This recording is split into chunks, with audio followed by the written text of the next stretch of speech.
8 de la mañana, 46 minutos. Y bueno, ya hace unos cuantos que está compartiendo aquí la mañana de Arriba Gente para dialogar con nosotros el presidente de la Central de Trabajadores, Fernando Pereira. Buen día, Fernando, bienvenido, ¿qué tal? Muchísimo gusto de estar con ustedes. Bueno, después de verte el otro día opinar sobre MasterChef, me siento tentado a, ya que compartiste con nosotros el móvil de Lorena, que me des una opinión sobre este primer día, que bueno, a nivel de medios se ha calificado como histórico por ser el día en el que por primera vez se está realizando esta experiencia de que un Estado, de que el gobierno asuma de alguna manera una cuota de responsabilidad, no digamos la responsabilidad de la venta de la marihuana, pero sí la de generar un espacio de venta de marihuana legal que, bueno, veíamos está generando estas imágenes un tanto curiosas, hay gente que las critica, pero es un dato absolutamente de una realidad totalmente, diríamos, inusual para los uruguayos y para el resto del mundo. Yo creo que es muy positivo, que marca un antes y un después el día de hoy con respecto a este tema, ¿no? Y que en algunas partes del mundo, incluso del mundo que nosotros denominamos desarrollado, se está mirando esta experiencia porque naturalmente con sentarse en un parque, en una playa, uno puede percibir que la gente fuma marihuana, no es que alguien se le ocurrió que se podía vender en el mercado, ya está instalada. Claro. El problema, ¿cuál es la calidad que tiene? ¿Cuáles son, con qué cuidado se está tratando? ¿Cuál es el traslado que tiene? En fin, los efectos negativos que puede tener la denominada marihuana traficada, ¿no? De forma tal que el Estado asuma un rol para vender marihuana de calidad, yo creo que es un acierto fantástico, como haber permitido que la gente tenga un autocultivo con ciertas garantías, pero un autocultivo, me parece que son cosas innovadoras y positivas para el Uruguay. Claro, decirlo capaz que no es correcto políticamente, pero resulta que los que dicen que están en desacuerdo, después uno más o menos se va enterando que alguna vez fumó, ¿no? Entonces hay mucha hipocresía sobre este tema, considero que hay más fumadores que los que se reconocen. Probablemente cuando se vaya Lorena de la farmacia empiecen a caer más gente de la que hay hoy en la puerta, porque naturalmente nadie quiere dar su identidad.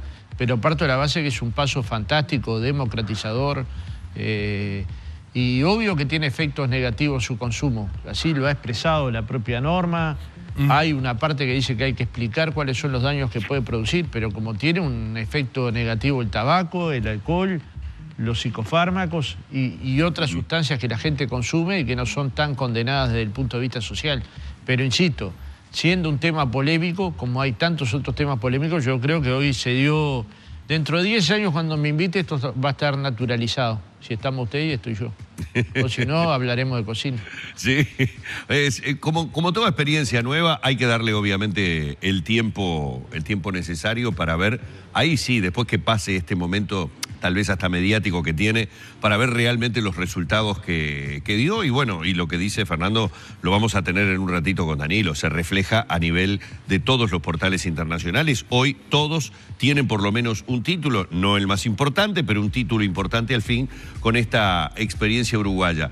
Es la noticia del día, pero hubiera sido seguramente la noticia del día paro general de mañana, porque ya te tengo que decir que desde primerísima hora de la mañana la gente lo que nos está preguntando y lo que nos está diciendo, y obviamente el PIT-CNT lo sabe, el hecho de que el transporte adhiera al paro, es decir, que pare también el transporte, tiene un significado completamente diferente porque genera de alguna manera que del paro comencemos a hablar hoy con las últimas salidas, incluso con gente diciéndonos, digan realmente a qué hora ya no va a haber ómnibus o va a estar complicado para conseguir por el retorno de gente que hoy sí está saliendo a trabajar o ya salió a trabajar desde temprano, ¿no? Es decir, tiene una connotación completamente diferente el hecho de que el transporte esté parando. Sí, tal cual, igual. Quiero decir algo, nunca jamás en un paro general del PIT-CNT el transporte no paró. No para en los paros parciales y precisamente porque el PIT-CNT le solicita al transporte que no pare, porque si lo que queremos hacer es una gran movilización, lo que no nos podemos quitar es el instrumento para llegar a la movilización. Pero en general no, siempre ha parado. Yo pienso que va a ser un paro de alto acatamiento en el transporte y en las demás ramas de actividad y Y naturalmente que un paro tiene un antes, que es el que estamos precisamente viviendo ahora y que ya hace como 10 días que de una u otra manera estamos colocando aquellas cuestiones por lo que llegamos al paro, aquellos argumentos por los que llegamos al paro. Tiene un durante, y eso tiene que ver con el acatamiento al paro, y tiene un después con ver cuáles son los resultados o las ulteriores medidas que hay que tomar para seguir en búsqueda de esos resultados. Parto de la base que nada empieza ni termina en un paro, pero que es un jalón importante de la actividad sindical y que se decide con mucha seriedad, con mucha responsabilidad y en este caso por unanimidad de los sindicatos en función de las reivindicaciones que el movimiento tiene y también en función de algunas actitudes del gobierno que nos parecieron inadecuadas, ¿no? Si habitualmente se venden 100 boletos, en el último paro general de 24 horas donde no se movilizó nadie, se vendieron 15 ese día. Es así. Sí. ¿Ustedes esperan un acatamiento similar a este paro? Sí, esperamos un similar, muy similar al paro anterior. Hemos trabajado activamente, eso supone que hemos hecho más de 1000 asambleas a lo largo y ancho de todo el país. Se ha conversado con los trabajadores explicitando las causas del paro, se ha impreso material de todo tipo, en internet hemos tratado, en las redes sociales hemos tratado de tener fuerte presencia. Y en el que sabemos hacer mejor, conversando con la gente, ¿no? Con algunos intrépidos de las redes creen que nosotros estamos muy alejados de la gente. Nosotros hablamos con la gente todos los días de nuestras vidas. Es más, nuestra tarea principal es hablar con la gente. Y yo por las dudas los domingos me voy a la feria de Tristán Narvaja o de La Teja o de La Ravide para hablar con otra gente que tiene otras visiones, otras sensibilidades. Y de paso, como me gustan las antigüedades y la cocina, compro algún libro de cocina si encuentro. Pero lo que te quiero decir es, hemos conversado con la gente, estamos convencidos que la medida está bien tomada y vamos a tratar de sacar los mejores resultados de la medida, porque nadie hace una medida por deporte, la hace porque tiene objetivos concretos, algunos de los cuales ya hoy podríamos decir lo hemos logrado. Por ejemplo, el tema de los cincuentones. Pensemos esto no ahora que está resuelto. Hace 6 meses la mayoría de los uruguayos creía que era un tema que no se iba a resolver. Es más, acá yo entraba al canal y varios compañeros de trabajo de ustedes me preguntaban por el tema. Y nosotros le decíamos, tenemos confianza de que el trabajo va a dar este resultado. No lo podemos garantizar, pero tenemos confianza. Bueno, finalmente ese es un gol que podemos gritar por 2 cuestiones, porque el movimiento sindical y también los perjudicados, los damnificados por la SAFAP, hicimos movilizaciones casi, te diría, en todo el país. Y en segundo lugar, porque encontramos la sensibilidad del presidente para entender el tema y del gobierno para entender el tema y para encontrarle una solución. Naturalmente que sobre los otros temas esperamos la misma comprensión. Por ejemplo, cuando se dice ¿por qué paramos? En el sector privado la negociación colectiva dura entre 4 y 6 meses para llegar a un convenio colectivo. Algunos más, pero este es el promedio. En el sector público se negoció 10 días. Es razonable esto. Y se entregó la rendición de cuentas 10 días antes del plazo constitucional.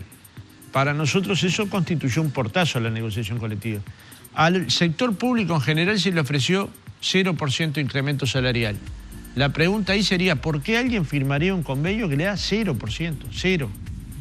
Segundo aspecto, la educación, en la que todos coincidimos que es prioritaria para acceder al trabajo de calidad. Es más, cada vez están más íntimamente ligadas. Si uno estudia el informe del Instituto Cuesta Duarte, que da cuenta que aquellas personas que tienen estudios terciarios tienen apenas 4% de desempleo y aquellas personas que tienen o poca formación profesional o son mujeres jefas de hogar multiplican por 6 el desempleo, ya ahí tomamos nota de un problema, que las personas cada vez precisan mayores niveles de formación para acceder al trabajo.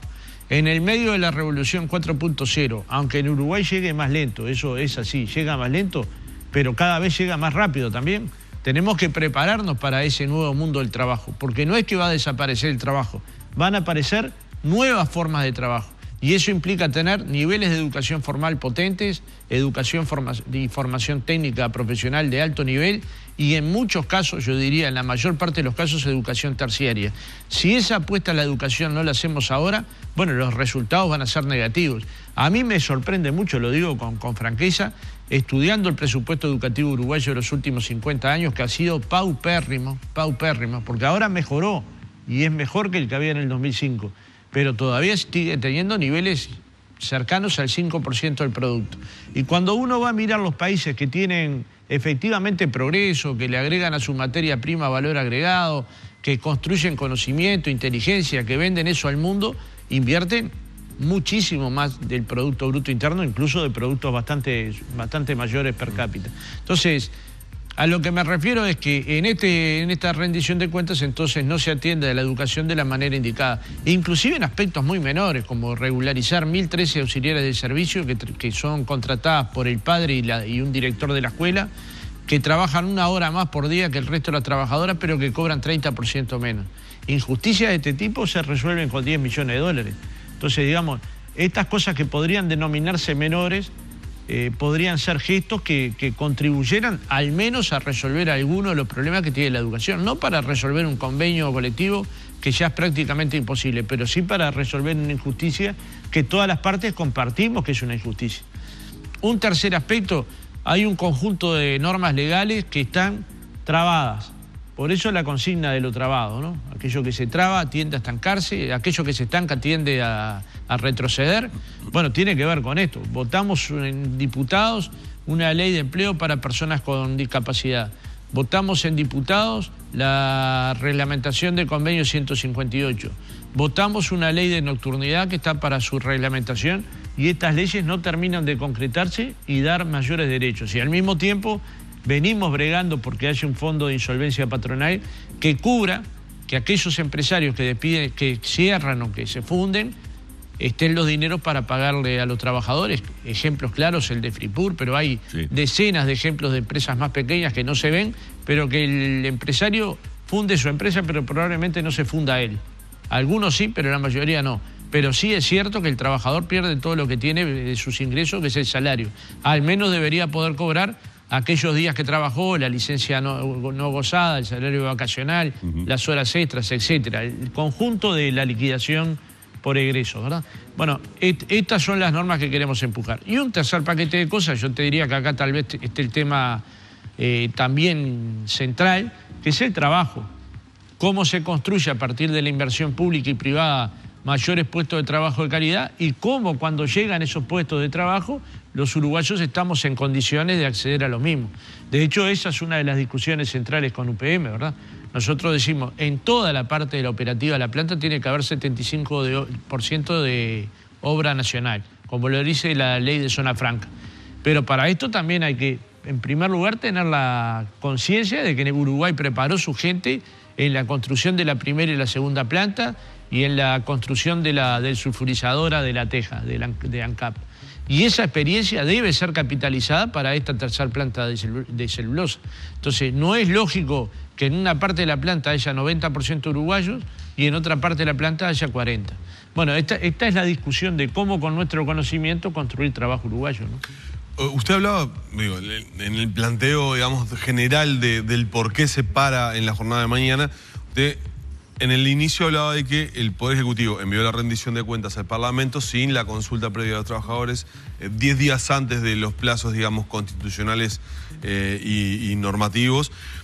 Ahora, ¿en algún momento habló el gobierno en rendiciones de cuentas pasadas o en la elaboración del presupuesto con los trabajadores? ¿No siempre se elabora el mensaje presupuestal o el mensaje de rendición de cuentas y después se discute en el marco del Consejo Superior a nivel público o en los consejos de salarios del sector público las condiciones? Bueno, es ahí la gran falla, ¿no? Si lo tiene que resolver el gabinete, si el gabinete lo tiene que consultar con la bancada de gobierno, si luego de esto lo tiene que discutir con las bancadas de la oposición, el tiempo que queda para discutir con sus trabajadores es muy menor. Entonces parto de la base que hay un problema de diseño de la negociación colectiva que es la que lo hace funcionar mal. La negociación colectiva debería empezar a funcionar en marzo, no solo abocarse al salario, hay temas que tienen que ver con la carrera funcional, con los concursos, con el rol del Estado, con la propia discusión de lo que cualquier empresa discute, la organización del trabajo. En fin, esta debería ser para mí el punto de partida, que deberíamos Eso cambiar. no se hace, claramente. Claramente que no se hace porque se entiende el proceso histórico, que es primero acuerda el gabinete. Exacto. O el presidente con sus ministros. Después con la fuerza política. Después con la fuerza política. Después con la oposición. Después con la oposición. Cuando llega a discutir con los sindicatos casi no le queda tiempo. Entonces, o terminan firmándose convenios muy de apuro, sin enriquecer la negociación colectiva, es esto sin discutir temas que tienen que ver también con la productividad, con la formación profesional, con construir un mejor Estado, es decir, con una discusión más profunda. Es decir, nos privamos de lo que tendría que ser una negociación colectiva más profunda, como sin duda pasa en el sector privado. Y lo hacemos en un sector que tiene 10 años de negociación comparado con un sector que tiene más de 70, ¿no? Entonces, me parece que es un tema a reflexionar. Pero además, haber entregado la rendición 10 días antes del plazo establecido, quitando ese espacio para la negociación, yo creo que sin duda se le podría denominar un portazo sin ser ofensivo con nadie. Es como decir, no bromen más, ahora está en el Parlamento. Ahora vayan al Parlamento con los márgenes que tiene el Parlamento. O sea, la pregunta es, ¿lo no es que el Parlamento, ustedes? Sí. No es que el Parlamento pueda hacer lo que quiera, puede votar dentro de los márgenes que da. El Parlamento puede reasignar. Reasignar y en todo caso votar entre... Saco acá, pongo acá, pero no incrementar el gasto. Y también tiene una opción entre votar entre el proyecto del Poder Ejecutivo y el del CODICEN y así con otros organismos del 220. Pero esto siempre y cuando construya financiamiento. Y esta es una discusión seria que hay. Nosotros decíamos en un momento, o se graba a los más poderosos uruguayos, o no se va a poder atender a la educación, ¿no? El fin de semana el coordinador de bancada, Jorge Pozzi, al hablar con los medios, luego de que la fuerza política, la coordinación de bancada de diputados se reunió con el prosecretario de la presidencia, Roballo, con el subsecretario de Economía Ferrer, y que estuvieron presentes allí discutiendo justamente el contenido de la rendición de cuentas, decía Pozzi, el incremento y la financiación del gasto en educación se va a financiar con la imposición del impuesto a la tasa consular.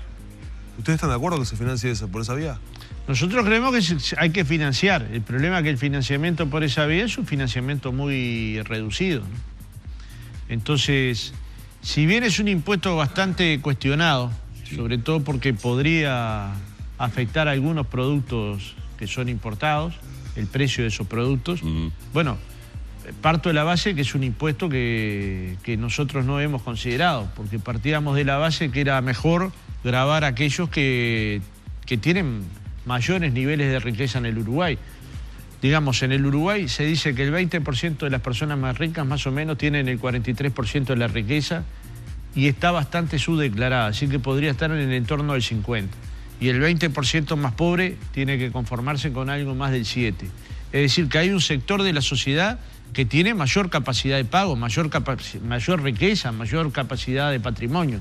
Por eso insistíamos nosotros en que había que aumentar el IRAE de 25 a 30, que había que aumentar el impuesto al patrimonio, y con eso construir los recursos no solo para educación, para salud, para minoridad, para que efectivamente la cobertura social del Uruguay fuera más potente de lo que es. Nosotros no ignoramos que hubo un crecimiento entre 2005 acá de la cobertura social y del gasto social. Me refiero al gasto educativo, al gasto en salud, al gasto en seguridad social, al gasto en el Ministerio de Desarrollo Social.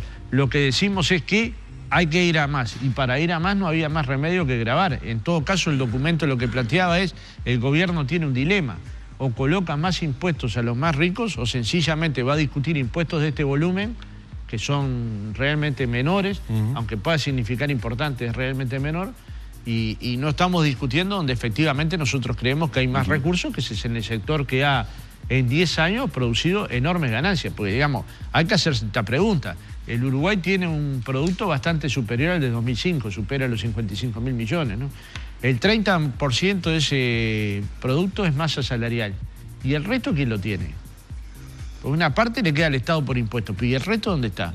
Porque si queremos construir una sociedad con mayor justicia social, tiene que haber un sector de la sociedad que esté dispuesto a poner más.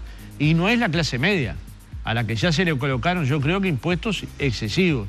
Digamos, el último denominado ajuste fiscal, o como se le llamó consolidación fiscal, gravó enormemente a una parte de los trabajadores, podríamos decir con mejor salario, pero que no son ricos, tienen un mejor ingreso.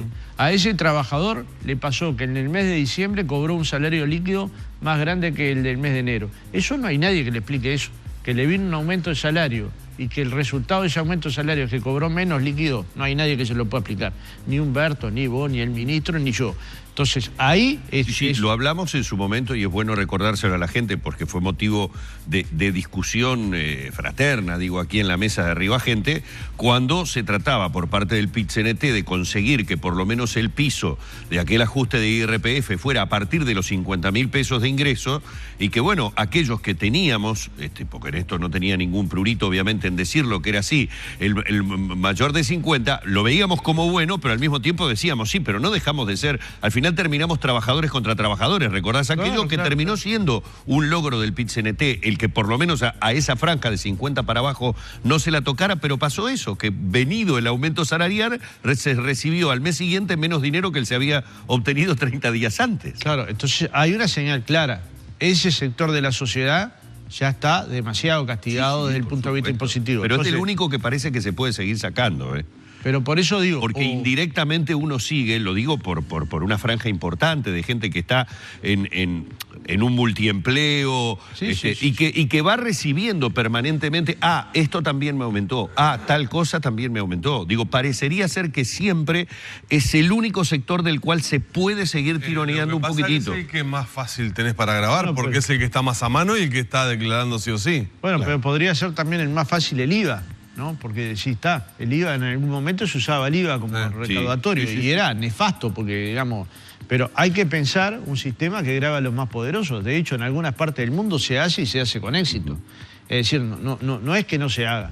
Bueno, no sería la propuesta del PIT-CNT, sería otra, pero cualquiera que construyera mayores recursos que pudiera atender a estos sectores sin afectar, insisto, a los salarios medios, ¿no? Hay una frase repetida y es que la habrás escuchado 1000 veces, ¿no? Pararle a un gobierno de izquierda es fácil. ¿Qué responden a ustedes? Bueno, que nosotros hemos parado toda la vida. Si uno recoge los diarios de la década del 80, de la década del 90, va a encontrar a Sanguinetti, a la calle y a Valle protestando por los paros del PIT-CNT. Nosotros le hemos hecho paro a la derecha y a la izquierda. Y no es fácil hacer un paro. No es fácil preparar un paro. Tiene mucha responsabilidad decidirlo y hay que orientar muy bien el camino del paro, o sea que lleva horas de reflexión. No es fácil hacerle un paro a nadie, pero cuando se hace, lo primero que hay que tener es argumento. Claro, pero la reflexión es que el PIT-CNT, si uno hace un repaso de los paros del PIT-CNT, parciales o generales, han sido muchos. Sí, pero usted no ha escuchado en su programa que somos alcahuete del gobierno, el 14º ministerio... Sí. ¿No? Sí, claro. Escucha esos disparates y por otro lado... Un brazo político de Frente Amplio. Brazo político, y después lo somete a la realidad y se da cuenta que eso es absurdo, que hemos demostrado ser independientes, porque no hacemos paro por cualquier motivo, como no le hicimos paro por cualquier motivo a ningún gobierno. No dejamos de valorar... Por eso te preguntaba, ¿y si se cambiara de gobierno? Si mañana gobernara el Partido Colorado, el Partido Nacional, y bueno, el Partido Independiente, Novik... Ni Dios permite. Y evaluaríamos, digamos, nosotros vivimos en un sistema democrático. Lo que la gente resuelva, nosotros lo vamos a aceptar como lo hemos aceptado siempre. Si las medidas de los gobiernos electos son contrarias a lo que nosotros pensamos, vamos a pelear, vamos a luchar, vamos a trabajar para cambiar esas ideas. Y a veces lo logramos y a veces no, porque no es que somos Superman, ¿no? Somos el movimiento de los trabajadores, que a veces logramos construir la suficiente fortaleza para dar vuelta a alguna cosa y a veces no. Y tenemos muchas satisfacciones y también muchos momentos donde sentimos que no logramos avanzar. No obstante esto, te digo, nosotros no es que no valoremos los avances que se tuvo durante el gobierno de izquierda, porque esto sería una necedad. Pues si hoy hay negociación colectiva, libertad sindical, si hoy hay ley de tercerizaciones, si hoy hay una ley de responsabilidad penal empresarial, si hoy hay consejo de salarios en todas las ramas, incluyendo la rural y la doméstica, es porque hubo avances sociales enormes durante este gobierno. Ahora, de ahí a que no haya cosas por lograr, hay un abismo. Y estas que he mencionado son algunas de las que nosotros creemos son avances sociales y políticos trascendentes si es que queremos profundizar los cambios. Por ejemplo, si un trabajador se quiere hacer un chequeo médico y es 15.000 pesitas, ¿cuántas veces lo piensa? Entre perder el jornal los análisis, las órdenes, el jornal, claro. y mira, se le va el 30% del sueldo. ¿Cuántas veces lo piensa? Y lo piensa 1000 veces. Profundizar entonces ahí tal vez sería para ese sector de la sociedad, para el menos pudiente, generar órdenes y tickets más acordes a ese poder de ingreso, ¿me explico? Y esto es profundizar los cambios. No es no valorar que en vez de 600.000 usuarios en la salud haya 2.600.000, sino que una vez que se universalizó, hay que ir a más derechos, a que la persona efectivamente vaya y prevenga. ¿Y por qué no se derramó eso? A ver, ¿por qué no se generó ese derrame? Porque llevamos 14 años de crecimiento consecutivo como país. Sí, 13, pero... Bueno, sí, vamos hacia el 14º por lo que están marcando los números, ¿no? Sí. Y bueno, porque tenemos modelos concentradores. Porque eso es una realidad. Todos esos cambios o esas cosas que se han procesado positivamente es cierto. Ahora, uno mira al nivel salarial y los 10.000 pesistas de hace algunos años, con la evolución, hoy son los 15.000 pesistas, más de 400.000 personas. Sí, pero por eso, pero hoy ya no podemos hablar, hoy no podemos hablar de los 10.000 pesistas en términos reales. Casi no podemos hablar. Hay un grupo, pero es menor. Hoy podemos hablar de los 15.000 pesistas, en términos reales, porque se ha mejorado el salario más o menos 50%. Ahora el problema es... Para pagar el alquiler, pero por eso, pagar la luz, pagar la comida. Pero ahí está el tema. Los 15.000 son suficientes. No, claro. No es que uno no valore el salto de 10 a 15. Porque, claro, porcentualmente hay que dar esos importante, pero en términos de... van saliendo desde y bueno, hay que dar un salto, hay que seguir dando salto. Y uno escucha a los empresarios y parece que estuvieran pagando sueldos fuertísimos en el Uruguay. Es más, nos invitan a ver cómo se paga en Paraguay. Bueno, sí, se podría dar ejemplos aún mucho más duros. Lo que yo pregunto ¿es un tema del empresario que ha cerrado la canilla y no quiere que se derrame? ¿O es un tema redistributivo del gobierno de turno? Hay una parte redistributiva que tiene que ver con las políticas sociales y hay otra parte que tiene que ver con la negociación colectiva en los consejos de salario. Tiene que ver con eso. Si uno mira la distribución de la riqueza en el Uruguay, uno de los factores importantes para que haya mayor distribución es que haya negociación salarial, negociación colectiva y negociación colectiva extendida. Y por eso se está... Pero por eso hay salarios... Los indicadores, los ricos cada vez son más ricos en Uruguay. Sí, en el mundo. No, yo estoy dando Uruguay. No, uno mira, hay tenemos indicadores económicos que miden eso. Porque el modelo de producción mundial es concentrador. Si hoy hay 8 habitantes que tienen más dinero que la mitad de la población, esto debería al menos alarmarnos. Al menos, ahora lo decimos y mirá que pasa como una noticia más. Sí. 8 personas, las que estamos acá en el estudio, tienen la misma cantidad de dinero que la mitad de la población mundial. Porque porque a la gente uno dice capitalismo, parece que estuviera en los 60. No, tenemos un capitalismo voraz. Ese capital, además, es profundamente egoísta. No invierte en áreas que generarían mayor inversión social, mayor posibilidad de las personas acceder a esos bienes que son absolutamente imprescindibles, como la salud, la educación, la vivienda. Es decir, esta voracidad, lo decía el otro día Chomsky, más tarde o más temprano trae la destrucción total, trae la hora cero. Entonces, trabajar para que haya mayor distribución de la riqueza también es trabajar para gravar a los que tienen más, también es trabajar para que en los consejos de salarios se consigan mejores salarios, también es construir mayores derechos en la negociación colectiva. Es decir, si lo hemos logrado, no, por eso decimos, hemos logrado avanzar. Ahora, si eso se estanca, si ese avance se estanca, tiende a retroceder. Y eso es lo que no queremos que pase en Uruguay. Y en cierta medida este movimiento, este paro, intenta generar un movimiento en el avispero para que alguno de estos temas sea atendido, ¿no? Las leyes, el presupuesto educativo, la posibilidad de que la educación tenga aquellos recursos que permitan formar a lo largo de toda la vida y en todos los contextos socioculturales. Y bueno, son apuestas de largo plazo, pero si no se comienzan a hacer, es muy difícil llegar a buen destino, ¿no? Vamos a agradecerle al presidente de la Central de Trabajadores, Fernando Pereira, todos estos minutos que hemos tenido dialogando a propósito, obviamente, de lo que mañana será el paro general. Tengo que terminar la nota y voy a realizarle la primera pregunta. ¿Qué le decimos a la gente de lo que sepan ustedes concretamente, realmente, con el tema de los horarios de los ómnibus? ¿Cuándo es que ya empieza a complicarse el tema? Hoy. Ahora va a sacar un comunicado de la UNOT, pero más o menos 18:50 es un horario donde se empieza a complicar. ¿Dónde se empieza a complicar? Sí. ¿Qué hora? 18:50. 18:50. O sea que ahí hay un problema de turnos y de últimas salidas, ¿no? Sí, y de qué también posibilidades tiene esa última persona, el último trabajador, en retornar a su hogar también. Exacto. Entonces allí es donde puede darse que, si bien puede haber una última salida, esa última salida tal vez no salga. Digo, para que la gente tenga claro cómo negociar hay que en su tomar respectivo previsiones. Nosotros, como usted sabe, Humberto, hacemos un paro con enorme responsabilidad. Nosotros paramos todos los sectores de actividad del Uruguay, pero los servicios que nosotros consideramos esenciales, es decir, que aquellos que afectan a la salud o a la vida de las personas, ustedes ven que no paran. Ustedes van a prender la luz mañana y va a haber luz. Van a ir a un hospital y va a haber emergencia y urgencia y van a abrir la canilla y va a salir agua, porque las medidas están asumidas con la responsabilidad que el movimiento sindical históricamente ha tenido, que es cuidar aquellos servicios que se consideran vitales o para la salud o para la vida de las personas. Entonces,